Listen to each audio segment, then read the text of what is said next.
It's a beautiful Tuesday on Your View. Welcome to the show. I am Morayo Afolabi Brown. As always, I never do this alone. I have the ladies in the building. YK in the building. YK, I love your shoes. Hello, YK. Yo, how you doing? Yo, any problems? No, can you solve them? Please change this song, I beg. Leave our song. Meanwhile, the story of these shoes. I love the shoes. The day I got to London was the day I bought these shoes. And my daughter, we stopped because I wanted to renew my phone. And my friend said, I entered this shop and my friend said, buy this shoe, buy this shoe. No. You saw the jacket and you liked it. I bought the jacket. Then she now from day one, YK, first day. Can you imagine? Do you know that? So I said, I can't tell my daughter that I went shopping. So I gave my friend, please go and keep it in your house. Do you know that as we got to my daughter's house, your mother went shopping? No, that's all. She's the one that said, let me keep the thing. She's the one that brought the shoe. Oh. Wow. Imagine that. The best day you landed. Some girls ain't loyal. Anyway, they're pretty shoes. How are you doing, YK? Thank you. Jumzo, I see everything is to match today. Yeah. Oh my Yeah. Woo. Hey, Jumzo in the building. In the building. Yo. I must remind you, you're almost 60. 60 is in front of you like this. It's in front of that level. 60 is... Leave that level. Anyway, let me jump to Nima. How are you doing, Nima? So now I'm bringing you people down to reality. Berry. Left London. In fact, these people, they are living in paradise. But we must thank Lagos State for the initiative they took. So we don't have the tankers and the containers on certain parts of the service lane. Yes, we don't have them on the service lane or no show the Apapa Expressway anymore. They are still there, but we can also pass. Unlike what was happening. I mean, what happened last week never happened to us again in Lagos State. Then they should check them now. They are now on Badagry Expressway. The tankers, all the depots, they don't have holding base. They shouldn't be having tankers on express roads. God forbid we have a bombing or any accident of sorts there to be very, very bad. In papers today, I know that the governor would actually chair the meeting himself and they had all the stakeholders there to resolve this. So that's him taking action, which is good. I saw somebody right under his tweet say, isn't this meeting too late? I know. Better late than never. Better late than never. See, you cannot sustain I drove. No. There are always two sides to a coin. A coin that is one-sided isn't a coin anymore. It's true. Somebody's got to solve a problem. Yeah, so we just commend them that they're trying to solve it regardless. When President Macron came to Shrine Idea, those that praised President Macron coming to Shrine Idea. So there's always two sides to a coin. How are you doing? I'm amazing. It's Tuesday. Yeah. I'm very. How are you doing? Any great plans? Any meeting, your business meetings and everything? I'm supposed to have a business meeting today, but I think I'm just going to take the day off. Oh, you can take a day off? Yes, I can. Oh, wow. I didn't know they allow you to take a day off. When you are the boss of your own business, you decide what to do with your business. Nice. So you may just say that I'm tired of when earning I grow up, money. I want to be like you. Yes. That's what we aspire to be from childhood. I'm also watching out on the police. There's a frame-up case I just got. Stop downing our conversation. Calm We're down, lady. police again. So we are watching them. People that have real issues are relating with me. Don't worry, Morayo. People that want to do nails that will relate with you. But those of us having real issues are relating with Muke's nails now. They are on point. Beautiful girl. Are we going for lunch? We are now on police matter. What happened to the police? So there's a frame-up. Okay, there's a frame-up. Family friend of mine. You know the way the DSS did a stunt that we took in the papers, went to someone's house, picked up the guy, and straight to Abuja. The wife was looking for the man in Lagos. That's what I got over the weekend. Okay, so we're going to help them to resolve that in Jesus' name. We've written a petition. We're hoping to get. Since we are complaining, me too, I want to complain about Linda Ikeji putting a fake this thing on her blog about my brother, saying Femi slams Charlie Boy for being gay or gay rights activist. And the account even said Fela Anikulapo. Number one, Fela Anikulapo has been dead 20 years. 20 years. This defamation, so do you know what to do? Can I help you? It's heavy. And all right, we're on live TV, guys. We can actually hear what you're saying. Okay. But let's go. But that's more serious, Mariah. Why are you talking about this? And then when they called her, she slammed the phone. She said Femi doesn't like her, and she slammed the phone. Are you really? Maybe your lawyers should write to her. Jumoke's lawyers, they know better now. Okay. Anyways, me, I know I'm a suffering. The kids are in the house, so every small thing. Bread has finished, milk has finished, sugar has finished. Oh, welcome. Because of the holidays. Every day, something has finished in the house. They are just chopping away. Anyway, let's go on a break. When we come back, We'll go through the front pages of the newspaper. Stay with us, we'll be right back.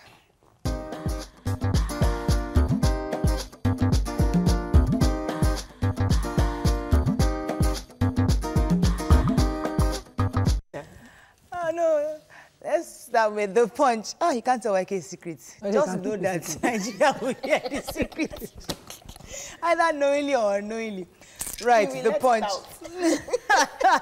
Of our robberies, Inspector General Idris summons Saraki again. Unizik students protest colleague's death, blame varsity for tragedy.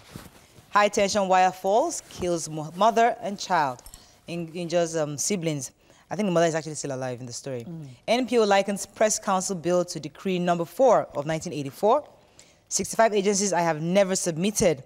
Sorry, let me take that again. 65 agencies have never submitted accounts for audit, says Accountant General. Auditor General. PDP expels Buruji Kashamu, 3 others. Oyedepo to Buhari, resign, get out of office. NSTIF board, Oshomole threatens to expel Ngige. And FG releases admission list for 104 colleges.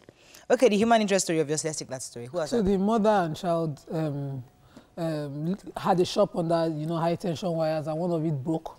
It was being worked on by the Ikeja disco, but, they didn't fix it well. They didn't join it properly, and it broke and fell on the shop and electrocuted the family of 3, mother and 3 children. So the last child, about 3 years old, died immediately, but the others are in the hospital. Unfortunately, the father was made to pay about 100 to 50,000 before they started treatment. But Ikeja disco came to assure him they would see to the bills of the treatment.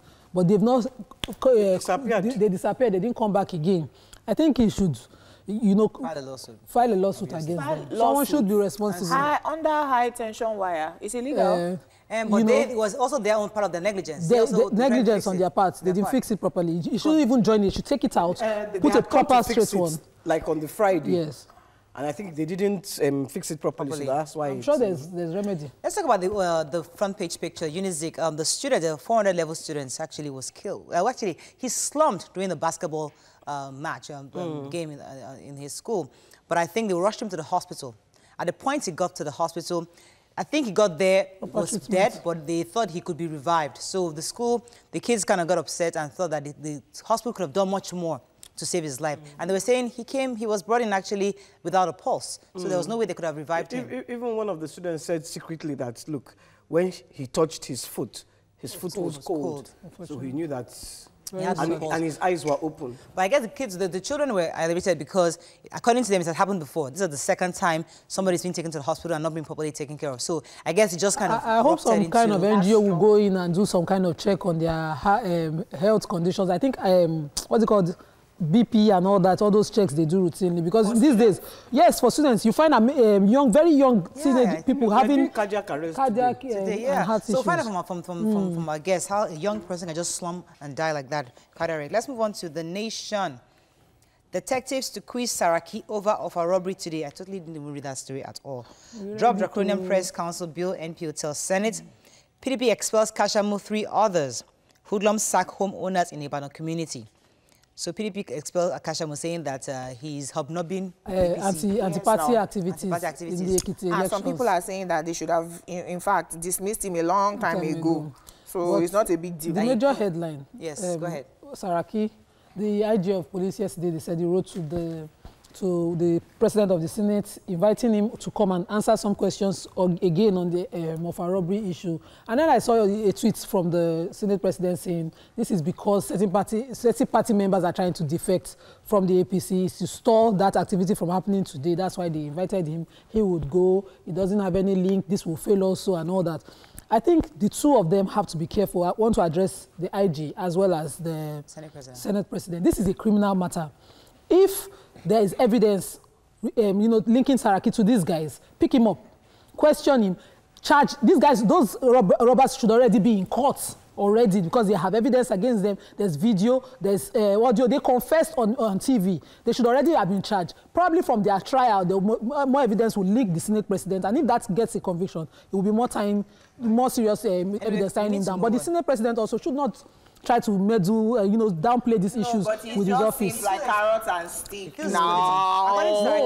It just feels too much like it. I'm thinking about his integrity. I think he should be asking them. His lawyer should be asking. If you think you have evidence, go to court. Exactly. So there's but a crime. Then again, he's the third person. He's the third most powerful Nigerian today. The office of the Senate President, let's also hold it in some high respect. When they called him the first time, if they had something against him, they should have said it. Not this calling him now. Yeah, but there's a crime, Jumoke. We have to see through. So that's somebody was killed in this crime. Let's move on now to Daily Sun. Right, let's go to Daily Sun. Of a robbery, again, police invite Saraki.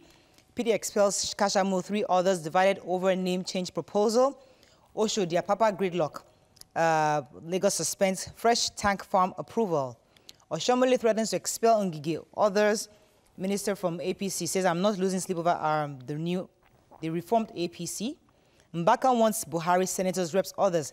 This is also alongside Bishop Oyedepo saying that Buhari shouldn't run. So there are many people telling the president not to run himself. And I'm thinking, allow him his fundamental human rights now. Let's just go to the polls and decide who we want. That's much better. Yes. 6 months or a few months now. Okay, let's move on to... Remember retirement age while we're at it. That he will be 81 in 2023. Moving on to Vanguard. Why I'll expel Ngige from APC cabinet, says Oshomole. Picture here of the meeting where the Lagos State governor is having meetings with the stakeholders for their Papa gridlock. Bandits killed professor, 3 others in Abuja, Kaduna Highway. Police summoned Saraki over alleged murder of 31 persons. Let's see. Reformed APC chair, Galadima, others escaped death in auto crash. Special reports on the Apapa traffic nightmare. Throw it out, publishers, editors, NUJ, BO, and others tell Senate, according to the Nigerian Press Council. Okay, Oshomole is trending again. Okay. Our former governor, good trending this time. Our former governor was asked by a pressman after he came out from his office, I think, and then they were asking him what will he do to Ngige if he doesn't answer the order he gave him in the letter to set up the board for his ministry and certain people now, as board members. I don't know how. No, Ngige too. This is the third year of government. Yes. A minister for each parastatal should have their board in place. Okay. When you don't have a board in place, what happens is that the minister gets to have the right of approval for all contracts. So you become, in a democracy, you become lord over the office. That's okay. But when you have a board in place, a board debates and looks into every application for contracts, and that is what is missing here. Ngige is opposing having a board. His issue is that there are fraud issues concerning the NSITF, and he would not appoint board, especially if they are being sent to him by the party. Why would body by party send names to the minister? It's not a party. No, who will send it? This is an executive democracy. So does it mean, hold on. Who will send it in a democracy? So does it mean that a president cannot appoint ministers outside of his party? You see how Nigeria's democracy is looking funny now. Because if it is now the head of a party who is telling a minister what to do rather than the president or the vice president, then we're in trouble. Let me also remind you, this is the same governor, remember, that gave Ngozi Okonjo-Iweala lots of problems during that period, when she wanted to save money. Save money at that time. This is the same governor that had issues in the procedures laid out by FAC. There was a school that they showed in Edo State that did not even have roof, not to talk of walls. Okay. Oh. And that was during his ATRing. Come, look. Back to how all of them are appointed and now board members. I even now remember when he told one beggar on the street, one woman who was selling, that go to hell, go and die. Okay, this same person. Okay, let's move on. Unfortunately, we can't you didn't allow me to reply. Okay. You said your own. You made your point. Okay. Let's move on. I want to educate us on how it's done. New Telegram. In Nigeria, yes, or in democracy. Let's move on, because there's a human interest story I want to take in Telegram before we run off. Oshomole ministers can't disrespect me like Buhari, really. Bank robbery, again, police summon Saraki. There's a story I wanted to take in New Telegraph. 5,000 Nigerian doctors in South Africa, says Envoy. I had that story. Let's have that story. Let's take that story very quickly. So, a South African envoy was saying that there are 5,000 Nigerian doctors right now practicing in South Africa, and that Nigeria should try to stem brain drain. And I totally agree with him. Somebody else was saying that it's not only in South Africa you find Nigerian doctors. We'll go to Canada, go to US, go to UK, even India. Nigerian doctors are running everywhere. Listen to that, because there are a lot of negative news we have from South Africa. It's like Nigerians living in South Africa are armed robbers. They do money laundering. True. But we have actual Nigerians who are really doing great jobs in, they are contributing to the economy of South Africa. Africa. No, we have always known that we have Nigerians doing well. Yes, we celebrate those doctors in South Africa. You know what they say about one rotten egg? Yes, and that good and bad news moves faster. It's not that we don't have, we even know all over doing good things, but just one we spoil. Well, hopefully the South African government can help us celebrate these Nigerians, because they make it look as if our people there are always all criminals. We and have that's a lot really of bad. Nigerians doing good business in South Africa now. Let's go on a break now. When we come back, we're minding our business when they told us that a secondary school in Bauchi closed down because 2 students got married here. Stay with us. We'll be right back. Oh, God.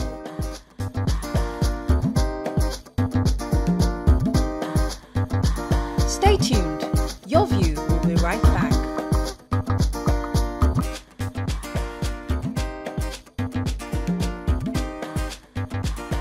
Welcome back to Your View. Thanks for staying with us. So, we found out, we heard actually, that Bauchi State government closed down a primary and secondary school in the state over illegal marriages amongst senior secondary students in the school. It was also gathered that male students used to pay 500 naira as bride price to their would-be wife, who are also students of the school, as condition for solemnization of the marriages. Now, the school shut down because of this. Do you agree? What are your thoughts on it? You can call us on 070-806-68014. You can also tweet to us at TVC Connect. Please hashtag YourViewTVC so we can read your tweets.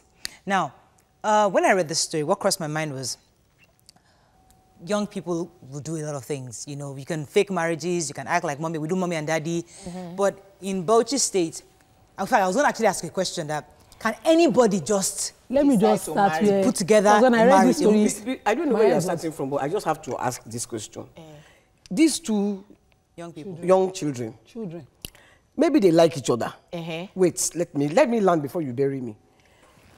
If just like she didn't quickly marry the love of her life, her family might go and give her to someone else. One old man. So maybe she has looked, but they have already promised her to one uncle or one kini. Let me quickly marry. So she collected 500 naira. No. You know you're a grandmother now. I'm a grandmother, yes. Yeah. Let me answer you. Answer me. Now, all these children in this school case are just being, what they call useful exuberance. They're just being, displaying a lot of adolescence overdue. That's where I see it. And it's more commendable that they had to shut down the school, because we might be looking at something growing. A trend that will explain. Calm down. Now, in Islam, you cannot have sex outside marriage. Probably someone has been downing that to them. Unlike here in the South, when I went to school, a lot of my classmates in secondary school had sex before we graduated. So big deal. But down there, it's a big issue. So someone was saying, you have to marry. And in marriage in Islam, the most important part of the marriage is the dowry that you give to the girl directly, not her family. But another very important part that they are forgetting is that no girl can marry outside her father or guardian's consent in Islam. They took that out. They are experimenting. And you don't know how this has spread within the school, which is why they had to shut it down, investigate the beginning, and find a way to stem it. Okay. That's the way I see it. Okay. How does closing down this school solve youthful exuberance? Yes. Let me ask that question. Now, if you read the story well, in the story, the children had, or the couple, as the case might be, the guy and girl, had their wedding, and their classmates donated money for the party, which is also an important part of marriage in Islam, which they practice in the North largely. You must do the walima, and they donated monies for that. The girl took dowry. So they are trying to meet the requirements of a proper, valid marriage. Taking out the guardian. Do you understand? You don't know how... Maybe the guardian wants to give her to one old man now. No. This is not going home. This is talking within the school. Hang in there. I think you've made your point, which is clear. But I think the issue is saying that if we prioritize education and the importance of young people getting educated, you are at the, I think it's the 400 level, they are the secondary, SS2 students. Now, so you have 15, school 16. shut down. Can't you put together a committee, as they always do, to investigate what happened. The school go on. Why must you shut down the school to investigate this matter? Extreme, but I would quickly like to compare it to how Boko Haram started. No, largely ideological, claiming to be religious. This thing has religious undertone, like it is right, and I'm telling you, it is largely wrong Islamically because I know. Someone who doesn't know would think, there might be a senior somewhere who has the command of everybody in class. Indoctrinating them, saying that don't worry, you can have sex as long as you know that codeine abuse is largely in the north. It's not even here in Lagos. These people trying to make an alternative for alcohol, which is banned Islamically. Can I ask you this question, Nima? These children, do they allow the girls to finish school before they give them to these old men? Most times, no. That's my first. Yes, I have to. Wait. Nima, address the underlying factor. First question. Nima is not on trial. No, I let them put me on trial now. We're not on trial. They are discussing the various options. Because listen, we're not there. No, the school has been shut down. The school, we want to understand what happened. The school made a statement saying moral decadence. That school. Yes. That school, would it be moral decadence if her 50-year-old uncle starts to sleep with her? That's a private issue. That's a different issue. Private issue. That's a private issue. Listen, moral decadence is codeine. Moral decadence is illegal marriages outside your family. Marrying in school just to have sex. Okay, we marry while in school. I give you 500. I have sex with you. It's no longer a sin. Then you move on. We go out to life, and I claim to want to divorce you. I divorce you. I do. You know, those are the abuses that happen in the house. And I see the minister saying before I go there might be a bigger issue within the school. Let's stop it. Let parents then look into their children. So the bigger issue, right, of moral decadence, right? If they close the school, let's even say for 1 year, and they say, oh yeah, parents, so go and teach your children morals. So when they come back, they will not start having illegal sex, Abi. They will not start marrying again. They will stop being morally decadent. I'll take it from what I'm saying is, when we pretend like we're ostriches and we bury our heads in the sand, and we do not do what we ought to do as foundation, in religion, in culture, in ethnicity, as Nigerians, as educators, when you now have the fruits and you think that closing down a school will solve a bigger problem, we're deceiving ourselves. Let me take this call. Hang in there. Let me take this call from Anu, please. Hang in there. Morning, Anu. Are you there? Anu? Hello? Hello? Thanks for calling. Go ahead, please. You're live. Good morning. Morning. I want to intervene for that matter. Go ahead, please.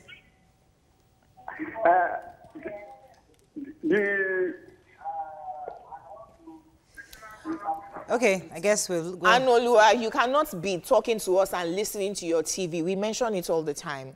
Okay, so Nima, let me let you jump in here. So this is how ideology starts. I see it as an ideology starting, and I commend the deputy governor for trying to curb it by putting the school on hold. Now, he's not shutting down the school. He said temporarily, while the committee investigates how this started.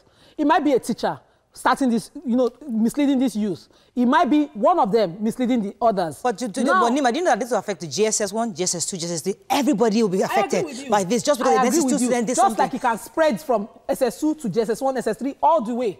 If something is not done on time, this is something that they are trying to do. If the committee comes out with this report and they say they want to take the school from there, that's acting out of point. But I believe that to carry out an investigation and look for a way to stem it is the right thing to do. But okay, let me take this call and make a comment. Morning, are you there? Thanks for calling.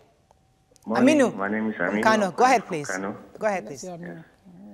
So on this issue of closing down the school, I would like us to put it in context that this is one school out of many.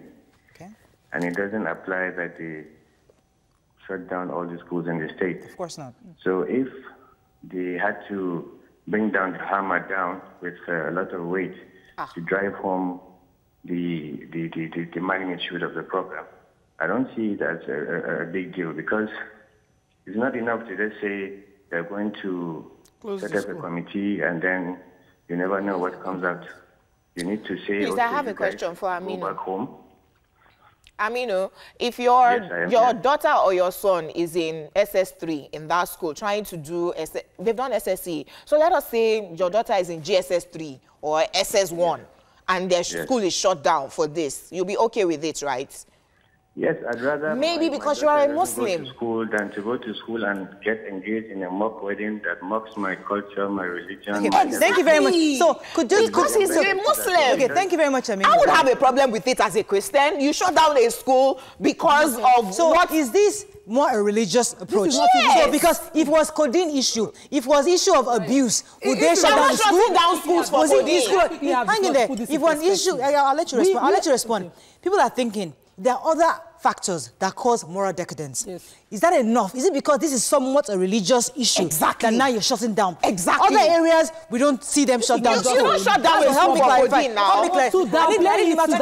Is to make it a religious issue. Yes. Nobody said the couples in question, or the girl and boy in question, were Muslims. Okay. We are taking the locality in context, saying Bauchi, Northern Nigeria. This is what might bring this to fall. And how they are trying to have marriage before they have sex. This is about having sex outside wedlock. Right. That's the issue of the whole point here. These kids want to have sex, and they are trying to have it. That's an assumption, Shao. That's an assumption. We just said that they were married. They just said they were marrying. As I said, dowry, unfortunately, we have to wrap up.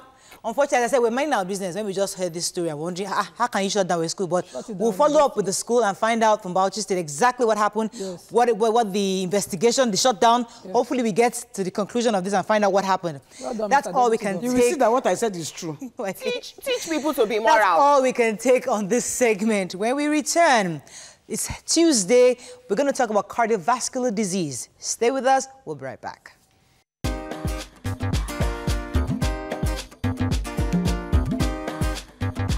Stay tuned. Your View will be right back.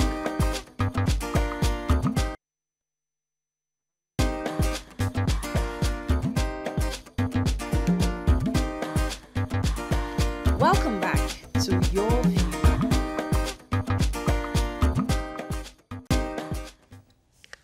Thanks for staying with us. So many times on the show, we've talked about cardiac arrest, its causes and symptoms. Report has it that 3 out of every 10 Nigerian gets cardiovascular disease. So today, our guest will be enlightening us on the possible ways cardiac arrest can be prevented and managed. Joining us on the show is the founder, Prudent Heart Care Foundation, and instructor, American Heart Association, Mr. Jude Onwugbarumuku. Welcome to the show, sir. Yeah, thank you so much. You can give us your view, your questions on 070-80668014. You can also tweet to us at TVC Connect. Please hashtag YourViewTVC so we can read the tweets. So earlier in the day, we were talking about a young man playing basketball and he's slumped. And we're worried that young people seem to be having cardiac arrest these days. Why is that so, do you think? Well, it's not just even the story of the basketballer who slumped. We've had cases of footballers. Patrick Ekeng, I think he slumped sometime last year, the South African guy. And a whole lot of them. We had another politician that slumped while jogging last year. So the thing is, most of the time, we don't take care of ourselves. It could be our lifestyle. Sedentary lifestyle. Sedentary lifestyle. Many people don't even do exercise. When you tell them, they say, no, I don't have to. I don't want to exhaust myself. So oftentimes, it is our lifestyle that actually affects this. We see people who are physically fit. The footballer is said he's fit. The basketball, they are fit. These are people who exercise every day. So they also fall and slump. So why are you not forcing people like us to go and exercise? There was a woman that was exercising. She was slim. It's inside the aerobics distance that she exactly. So obviously that hasn't helped anyway. Exercise is not just the only factor. It's just one of the factors. Okay. What about smoking? Now you see our youth these days, they even indulge in smoking shisha. Yeah. Shisha is even worse than the cigarette. Smoking cigarette. Yes. Yeah. So when one takes shisha, for instance, the person takes about 50 to 120 puffs.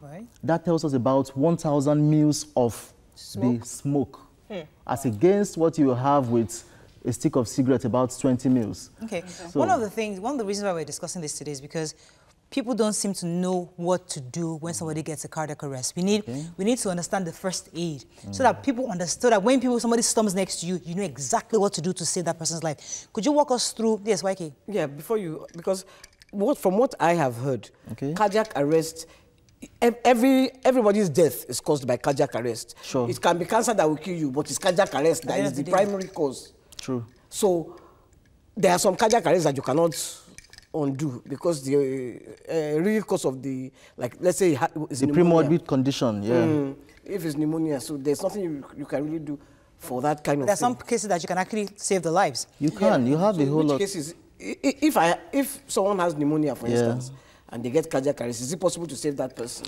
Okay, now the question is, we have a whole lot to do even in hospital, because most of the time we emphasize out of hospital. Okay. Most of the cardiac arrests that even happen out of the hospital, and that's the reason why we go out to the communities to train. Okay. We train people even in schools, we train them in churches, mosques, in the malls. We even encourage malls to have AEDs, automated external defibrillators. Now, there is no condition at all that cannot actually cause cardiac arrest. Okay. If you ask a dermatologist, and then, let's say somebody has ringworm, if ringworm is capable of causing death, it will first take the person into a cardiac arrest before death, like what you've just said. So there is no condition, aside from road traffic accident that just happens and the person dies on the spot. So that's the reason why the prevention can be done pre-hospital and in hospital. The pre-hospital prevention is by training people on the requisite skills to, of course, you know what happens when somebody slumps over. They bring out their phones and take selfies with the victim. Instead of using those same hands to push on the chest.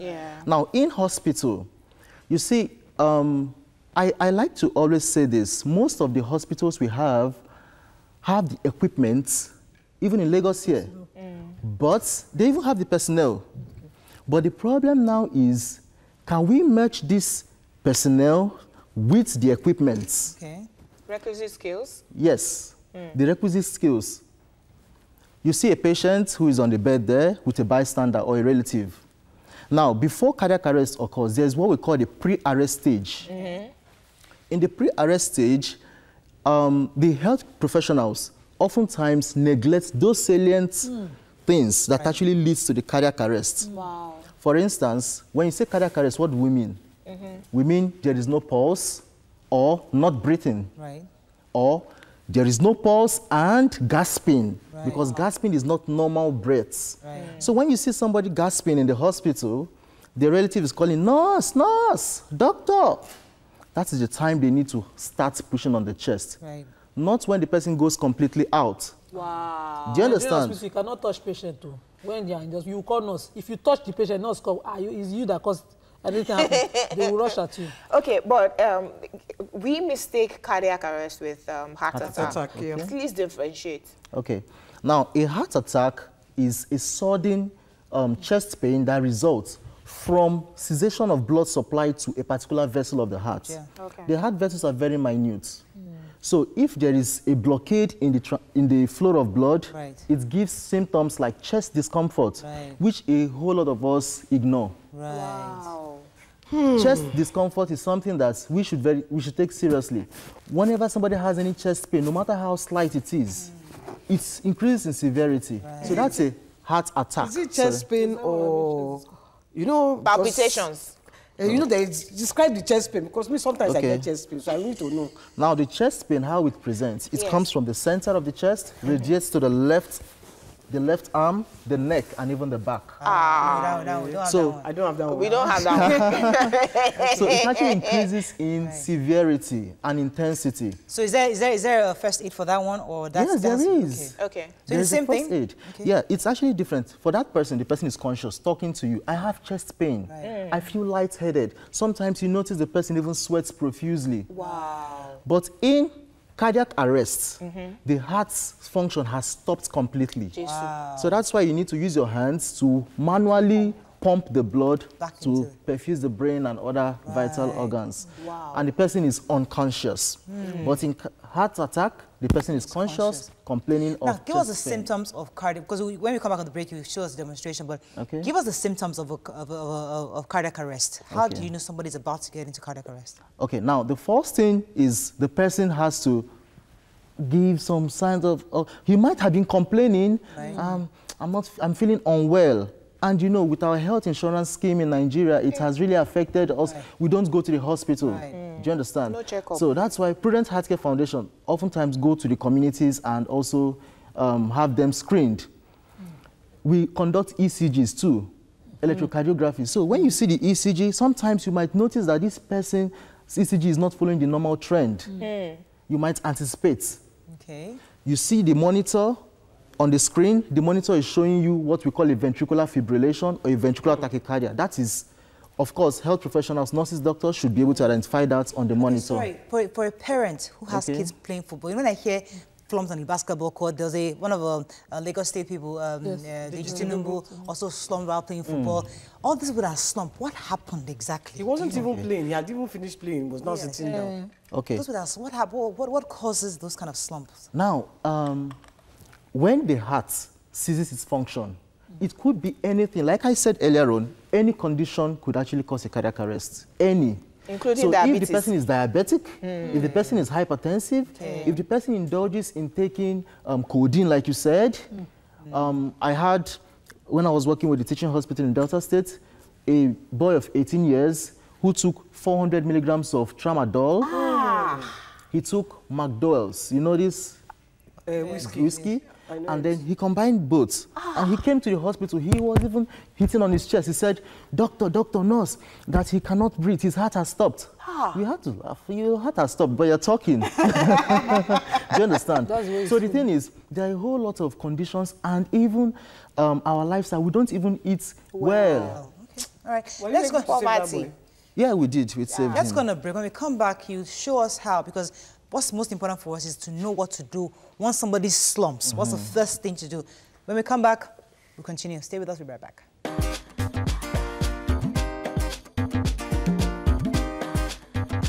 Stay tuned. Your View will be right back.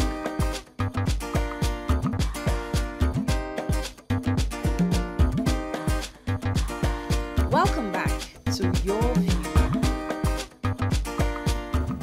Thanks for staying with us. So I noticed you have an infant here. Do babies also have cardiac arrest? Absolutely.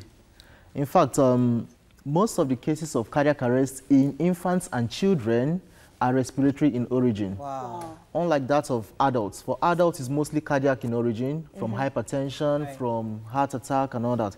But for infants and children, it's respiratory in origin. Because children are of the habit of putting things into their nostrils, the mother breastfeeding them, sometimes they aspirate.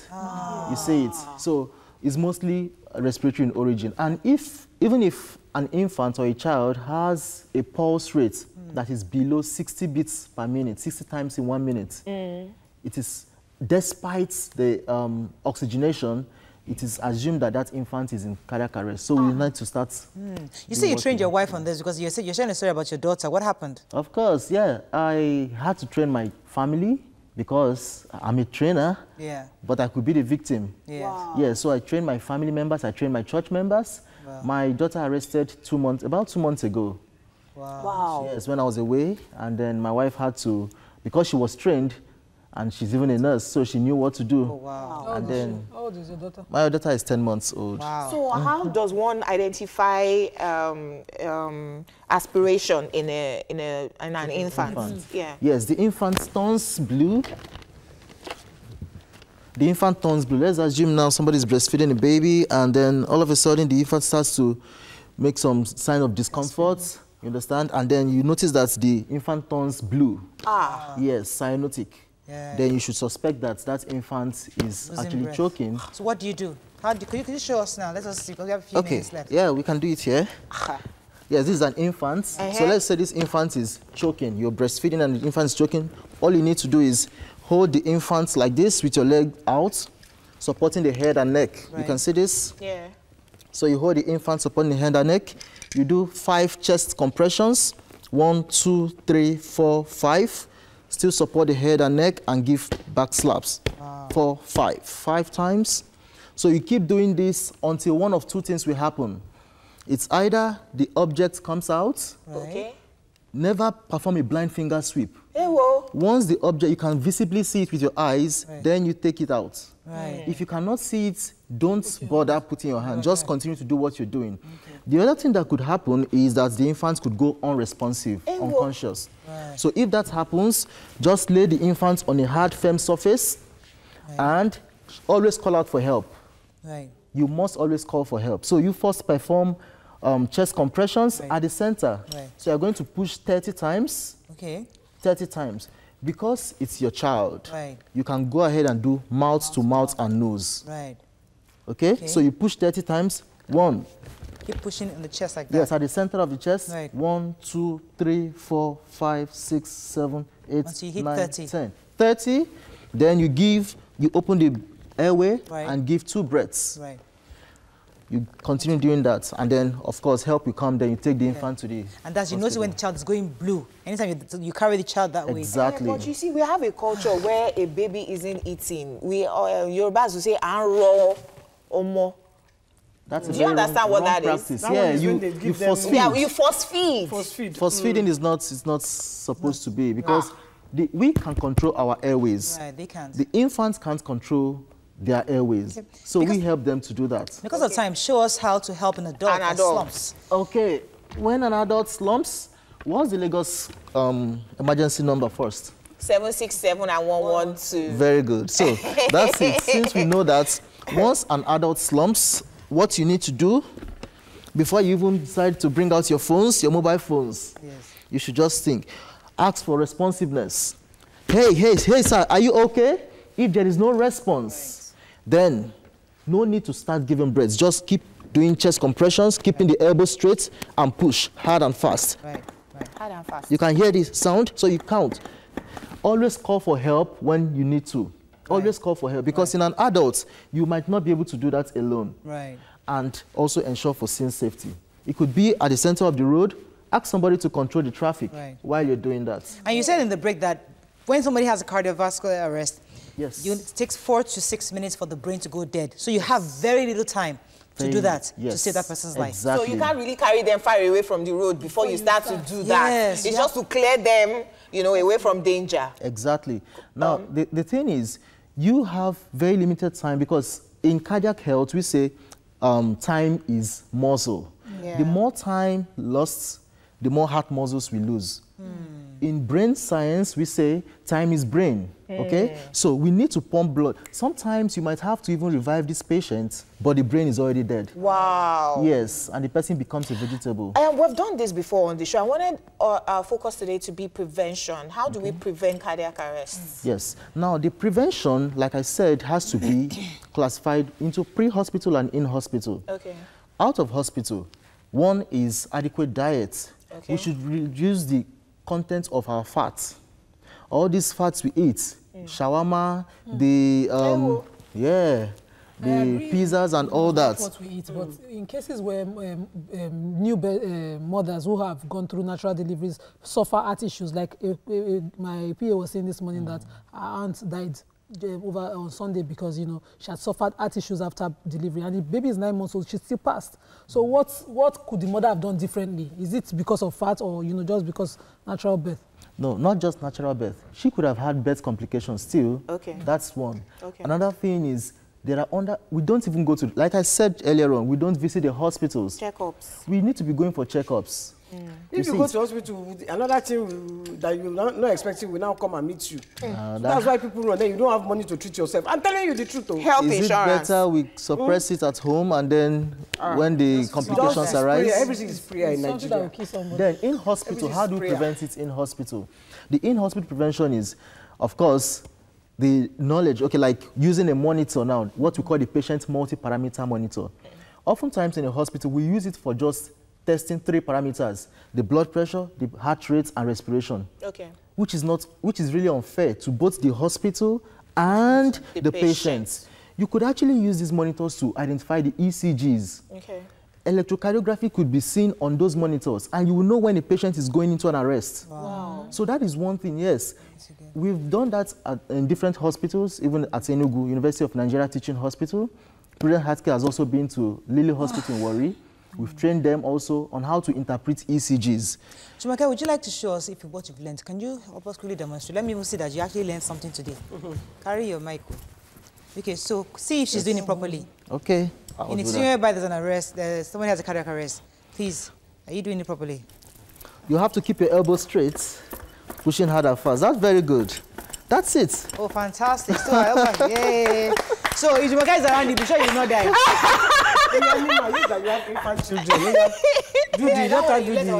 Please give it to her. Quickly, Grandma, show that you learned it. no, Grandma can also do that. Grandma, yeah, quickly. I didn't watch it. With your nails. See her nails. I don't see her nails. Yes, you push hard and fast. Okay, the baby has died. See where your see where your hand is. See the neck. Hold the neck like this. Okay. 5 times. 1, 2, This is for 3, choking. 5. Relief of choking. This is for choking. Yes. 1, 2, 3, 4, 5. Yes, And then support. No, Support the head and the neck. There's a skill for that. Look at it. Like When you support this, okay, you transfer. Because you know the infant's head dangles, okay? So you hold like this, you transfer, and then you hit. Okay. Got it, Waike? Got it. Okay, our baby is safe now. That's all we can take on the show. Thank you so much. I hope you've learned as much as we have. Please let us help those around us. God forbid we find anybody around us, but please, if you do know somebody that falls or slumps, kindly administer the first aid. Tomorrow is our live audience show. Please come early. I think we can only take 30 people. The earlier you come, the better you get a seat. Have a fabulous day. We'll see you tomorrow. Bye-bye. All right.